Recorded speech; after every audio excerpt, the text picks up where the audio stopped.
प्रियदा प्रसाद लोहकरे। नमस्कार, श्री स्वामी समर्थ।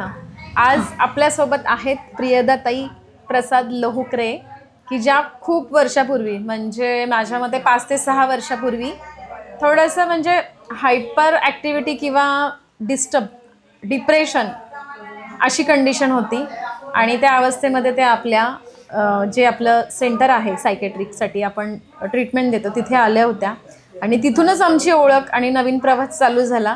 त्या आपल्या इथे 1च महिना राहिल्या पण खूप छान नॉर्मल झाल्या त्या लवकरच, कारण अशा खूप काही सायकेट्रिक सिम्पटम्स नाही, कधीतरी थोडंसं काही वादविवाद झाले तर ते डिप्रेशनमध्ये जाण्याचा चान्स असतो, पण तशा त्या स्टेबल आहेत खूप।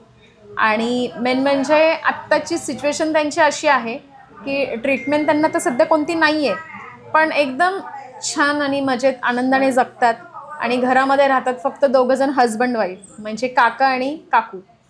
आणि त्यांच्या एक शेवटी नशिबाचा भाग असतो शेवटी, कारण त्यांना मुलं झाली नाही, त्यांचं वैयक्तिक कारण आणि काहीतरी म्हणजे बरेचसे फायनान्शियल इश्यू पण असतात, कारण ट्रीटमेंट घेणं म्हणजे आपल्याकडे पैसे पाहिजे आणि तशी त्यांची कंडिशन नाही आहे। दोघं राहतात आणि दोघं कष्ट करून खातात। मी मागच्या वेळेस पण काकूंचा ब्लॉग केला होता की आम्ही त्यांना खाऊवाल्या काकू असं सगळेजण म्हणतो, कारण आपल्या वृद्धाश्रमामध्ये आजी आजोबा आहे ना, खाऊ आणायला बाहेर जाऊ शकत नाही, वृद्धकाळाने जागेवर असतात, बेडरिडन असतात, मग त्यांना जसं लहान मुलांना काही ना काही खायची इच्छा असते तसं वृद्ध लोकांना पण बॉबी, लाडू, चिवडा खूप आवडत असतो, इव्हन आपल्यालाही आवडतो। पण त्यांच्या इच्छा पूर्ण करण्यासाठी ते येतात आणि त्यांना त्या सगळ्या गोष्टीचा आनंद वाटतो की मी ह्या सगळ्यांसाठी खाऊ वाटप करते आणि त्याच्यातनं त्यांची जी काही अमाऊंट असते प्रत्येक आजी आजोबा त्यांचे देऊन टाकतात, तर काहीतरी इन्कम सोर्स ह्या दृष्टीने त्या हा एक छोटासा व्यवसाय करतात असं म्हणावं लागेल। आणि त्याचप्रमाणे धायरीमध्ये त्या एका फुटपाथवर हे सगळं स्टॉल लावत होत्या, पण आत्ताही आधेमध्ये लावतात, पण सगळ्यात जास्त त्यांचं असं म्हणणं आहे की इथे तुमच्या आश्रमात खूप सारी लोकं खाऊ घेतात माझ्याकडनं, मला खूप आनंद वाटतो। आणि मेन म्हणजे ते त्यांच्या हाताने शेंगदाण्याचे खूप चांगल्या प्रकारचे लाडू तयार करतात आणि 5 रुपयाला 1 लाडू तर अशा प्रकारे विकतात। आणि छान संकल्पना आहे ना की हाताने लाडू करणं वगैरे, आणि त्या खूप चांगल्या स्वयंपाकीनसुद्धा आहे। जेव्हा आपल्या सेंटरला ॲडमिट होत्या तेव्हा निम्मा स्वयंपाक त्याच करायच्या, म्हणजे पोळ्या लाटणं, भाजणं, भाज्या करणं, एक मदत म्हणून की मला नुसतं दिवसभर बसून कंटाळा येतो तर मी येणार। आणि ती गोष्ट आहे 4-5 वर्षापूर्वीची, पण 5 वर्षाचा प्रवास म्हणजे खूप मोठा झाला। त्याच्यानंतर त्यांना खूप काही विशेष त्रास नाही झाला, काका बऱ्याच वेळा त्यांना मॅनेज करतात आणि संतती नसल्यामुळे दोघंच राहतात घरामध्ये। त्यांनी प्रयत्न पण भरपूर केले पण मूल नाही झालं। आणि आपल्या इथे वृद्धाश्रमात आले की इथल्या मुली असतील, आपल्या सिस्टर असतील, सगळ्यांना त्या मुलीसारखंच प्रेम देतात। आणि सगळ्यात मेन म्हणजे ना, आजचं विशेष मला सांगायचं एक वैशिष्ट्य असं आहे की आत्ता काकू तुमचं वय किती आहे? 53 वय वर्ष आहे आणि शिक्षण किती झालंय? 10वीचे ॲडमिशन घेतलं नाही, पण आधीचं शिक्षण किती झालं? 10वी पर्यंत 10वी पर्यंत शिकलायत। परिस्थितीनुसार 10वीचं शिक्षण झालंय, पण आपण म्हणतो ना शिक्षणाचा मोह कधी आवरत नाही, मरेपर्यंत माणूस शिकत असतो, हे तर जिवंत उदाहरण आहे। पूर्ण झाले, मरेपर्यंत माणूस नॉलेज घेत असतो, नवीन नवीन शिकत असतो आणि शिक्षण कुठेही वाया जात नाही, कुठे ना कुठे त्याचा फायदा निश्चित होतो। मला नेहमी म्हणतात, मला चांगलं लिहिता वाचता आलं की मी तुमच्या आश्रमात येऊन तुम्हाला मदत करणार ताई, मी हे करणार ते करणार। नाही, बोलला तेवढं खूप झालं, पण करू शकतात, तशा त्या धाडसी आहेत। आणि सगळ्यात मेन म्हणजे ना, त्यांचं 10वीची एक्झाम वयाच्या 53व्या वर्षी देत आहेत। हा खास ब्लॉग मी त्याच्यासाठी करते की ह्या वयात त्यांनी जिद्द सोडली नाही, चिकाटी सोडली नाही, आणि ही खूप मोठी गोष्ट आहे की ह्या एजमध्ये सुद्धा आज ते 10वीची एक्झाम देत आहेत आणि त्यामुळे रात्री 2पर्यंत जागरण होणं वगैरे, अभ्यास करणं, म्हणजे आश्चर्य वाटतं ना की ह्या वयात तो 10वीची एक्झाम देतात, म्हणजे मलाही आश्चर्य वाटतं। म्हणून म्हटलं काकू चला तुमचा व्हिडिओ करूया, म्हणून आज खास त्यांचा व्हिडिओ मी करते आहे। आणि त्यांना सपोर्ट करतात त्यांचे मिस्टर, आणि असाच नवरा आपल्या पाठीशी खंबीरपणे उभा असणं खूप गरजेचं आहे। तर काकू त्यांचं तुमची खाऊची पिशवी दाखवा की, घ्या मी सांगते फोन करून, बंद करणं सोडून दिलं, मग ते राहिलं। मग खूप असे माझ्या ओळखीचे लोक मला म्हणले BP भरतो, तू शिक तू शिक।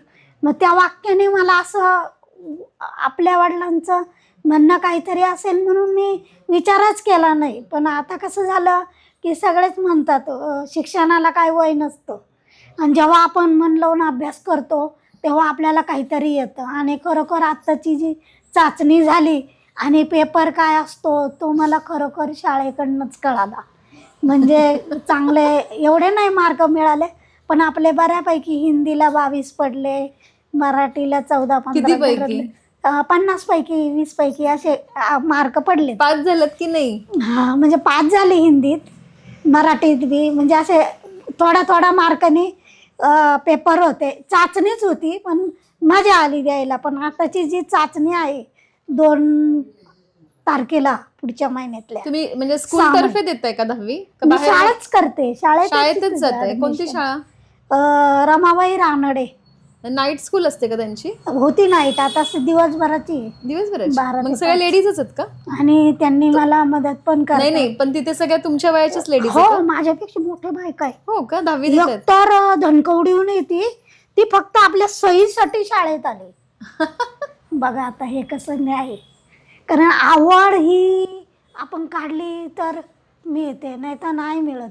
आणि खरं मला पण आश्चर्य वाटलं की सहीसाठी ह्या एवढं करू शकतात, आपल्यापेक्षा मोठ्या आहे, 60-70 वर्षाच्या. आपलं तर वय एवढं पण नाही.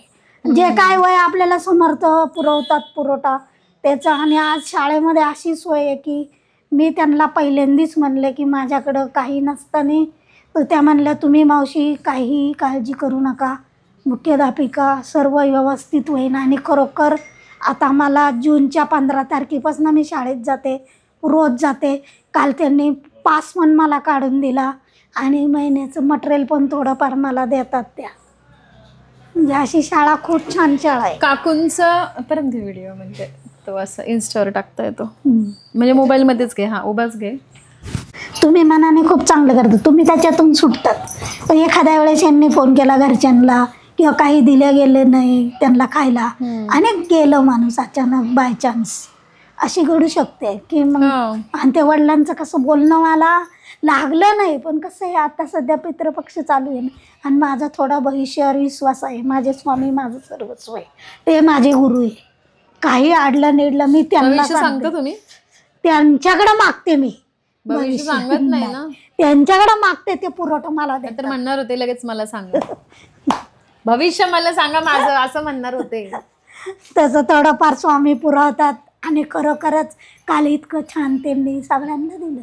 सगळं जेवढं आता 10वीत 16-17 हिचे वयाचे, पण हिच्यापेक्षा थोड्या मोठ्या पुढे शिकायला 10वी. तर काकू आहे ना, त्यांचा उदरनिर्वाह अशा प्रकारे खाऊ त्यांचा सेल केला जातो.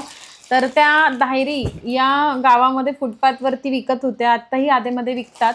पण मी त्यांना एक साईड बिझनेस सांगितलं की आपल्या आश्रमात आजी आजोबांसाठी, कारण आपल्या आजी आजोबा दुकानात नाही जाऊ शकत, काही जाऊ शकतात, काही नाही जाऊ शकत. म्हणून आपण त्यांना मी म्हटलं की तुमचा जो खाऊ आहे ना तिकडे विकण्यापेक्षा आपल्या आजी आजोबांसाठी आणा, तिथे सगळेजण आनंदाने घेतील. आणि खरोखर सगळेजण आनंदाने खाऊ घेतात, सगळ्यांना त्यांच्या हातचा खाऊ आवडतो. आणि सगळ्यात मेन म्हणजे त्या एक खूप चांगले सुगरण आहे, छानसे लाडू बनवतात शेंगदाण्याचे, आणि शेंगदाण्याचे लाडू आपल्या इथे सगळ्यांना आवडतात आजी आजोबांना. तर अशा प्रकारे वयाच्या 53व्या वर्षी काकू 10वी देत आहेत. फक्त एकच त्यांच्या डोक्यात आहे की वडील म्हटले होते तू काय बॅरिस्टर होणार आहेस का 10वी देऊन, त्यामुळे त्यांचं शिक्षण मध्येच थांबलं. आणि नाही म्हटलं तरी त्यावेळेची आर्थिक परिस्थिती बिकटच असते प्रत्येकाची, म्हणजे काही वंशजच श्रीमंत असतात, पण तसं प्रत्येकाच्या आयुष्यात नसतं, नशिबात नसतं.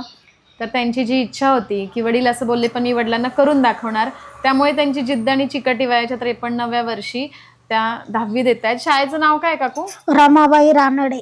रमाबाई रानडे हायस्कूल. त्या ठिकाणी जात आहेत. त्यांच्याच वयाच्या खूप साऱ्या महिला तिथे येतात. आत्ताच त्यांनी एक सांगितलं की सही येत नाही एका महिलेला, पण तेवढ्या लांबून तिथे फक्त 10वी देण्यासाठी येते. म्हणजे यासाठी फक्त लागते जिद्द आणि चिकाटी, त्याच्याशिवाय कोणतीच गोष्ट आपण आत्मसात करू शकत नाही. असं खरंच आहे नाही का? आणि खूप छान म्हणजे वाटलं की काकूंना म्हटलं आज थांबा, आज तुमचं एक छोटंसं व्हिडिओ बनवूया की तुम्ही 10वी देताय. आणि कौतुक वाटतं ना की वयाच्या 53व्या वर्षी 10वी देणं आणि अभ्यास करणं. कारण ज्या गोष्टी पूर्णपणे विसरलेल्या असतात आणि परत त्याच्यात जायचं, पाठांतर करायचं, म्हणजे नको वाटतात त्या गोष्टी. आता फक्त आयुष्य जगायचं फॅमिलीसाठी, असं कुठेतरी होतं. पण त्यांची जिद्दीला माझा सलाम. आणि काकू लवकर छानपैकी 10वीत उत्तीर्ण होऊ दे चांगल्या मार्कांनी.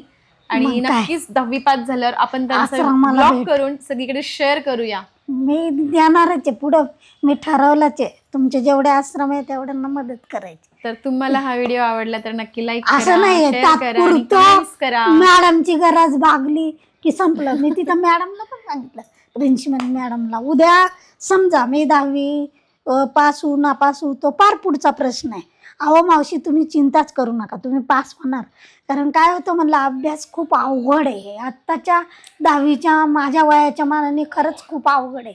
3 मार्क जरी मी मिळवलं ना तर मला असं वाटतं खरं आजच्या पिढीने मी खूप छान अभ्यास करते असं मला वाटतं. पण काहीतरी कुठेतरी माणसाची आडकाठी असते, घरातलं काम असतं, सगळं गोष्टी असतात, म्हणून माणूस विसरून जातं आयुष्य कसं जगायचं. पण खरंच आयुष्य इतकं सुंदर आहे, जगण्यासाठी सगळं आपल्याला पुरवलं जातं.